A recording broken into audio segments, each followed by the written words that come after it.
Good morning.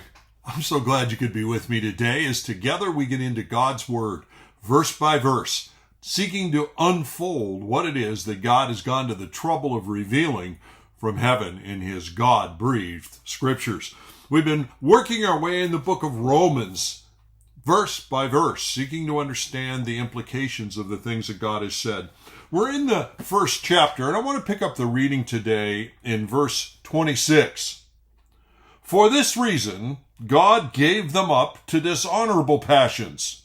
For their women exchanged natural relations for those that are contrary to nature. And the men likewise gave up natural relations with women and were consumed with passion for one another, men committing shameless acts with men and receiving in themselves the due penalty for their error.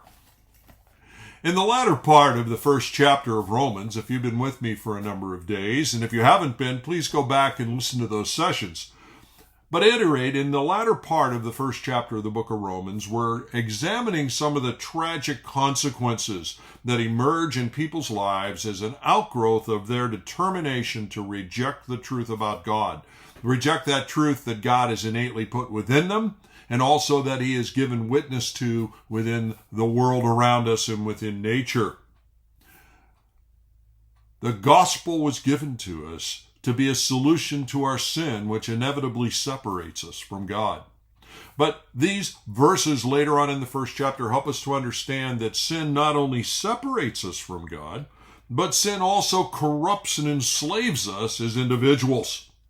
And God, in response to our resistance and rebellion against Him and conscious determination to seek to run our own lives and not honor Him as God, God says He gives us up, gives us over to certain things. Verse 24, verse 26, and verse 28 use that phrase, God gave us up, to describe those things. And God gives us three examples in those verses of things that prove sin's corrupting and enslaving characteristics. The first of them had to do with impurity. The second one, which we'll be looking at today and over the next couple of days, has to do with sexual perversion. And the third one, which we will get to, has to do with the outgrowths of a depraved mind. In verses 24 and 25 that we've looked at over the last 2 days, we were highlighting the problem of sexual immorality, impurity, expressing heterosexual urges that God has built into us as people created in His image, expressing them improperly. And we talked about how that word impurity shows itself by adultery, fornication, pornography, and other such distorted expressions of heterosexual sexuality, expressions outside the framework of marriage, which is God's designed place for a man and a woman together to righteously express sexual passion and urgency. Today, starting in verse 26 and 27 that I read to you, we see a second picture, a second proof, a second context into which we see the enslaving effects of sin and depraving effects of sin, corrupting effects, in the human condition. God has given people up to perversion within them. They are not merely sexually immoral, but they are also perverted in their sexuality. Last time we discovered that even sexual immorality, impurity, heterosexual expression used improperly can hurt us, dishonor us. It degrades us. And the culture around us reinforces us. It pushes us in that direction. Now we discover an even greater perversion and corruption that can occur in people's lives.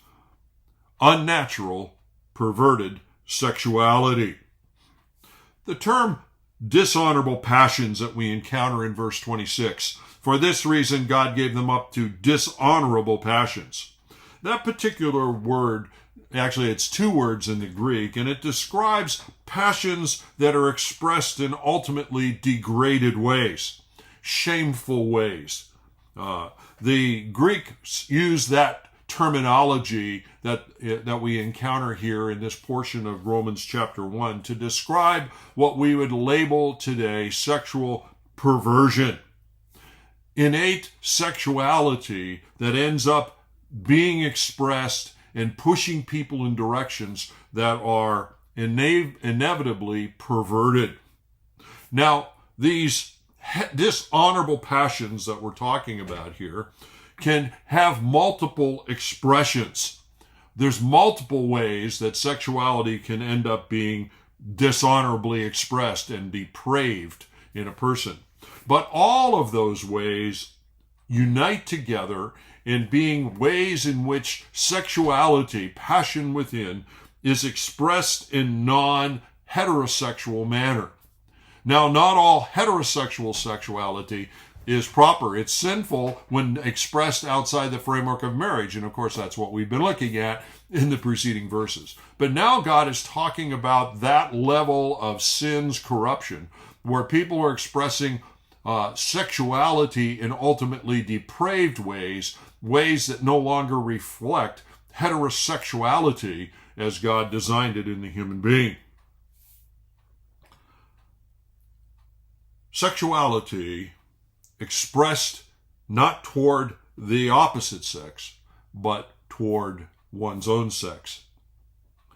Verse 26 tells us that this example of sin slavery, this dishonorable passion, is women, for example, women exchange natural relations for those contrary to nature. And if you're looking for a descriptive phrase to cover what's included under dishonorable passions, that phrase, contrary to nature, is a good way to describe it. Literally what that means, things that work against the very nature of creation itself, how God created humanity to be.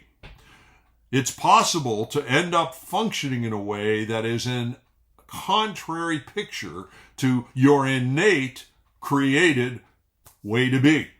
And sexuality certainly fits into that particular category. The sexual drive in a human being, due to sin, due to sinful expression, due to being the recipient of the sins of others, can end up becoming corrupted. It can end up becoming twisted, and ultimately can end up becoming perverted.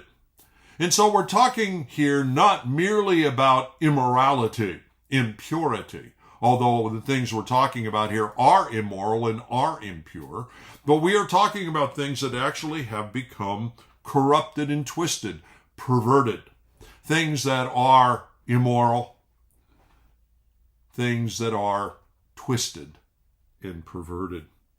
The sex drive is no longer working in the way God designed it to work. And there are a number of examples that fall under this category as we seek to understand this in the scriptures. What did the Greeks see as fitting under dishonorable passions? Well, they would have included in that, number one, pedophilia, allowing your sexuality to end up being expressed toward children.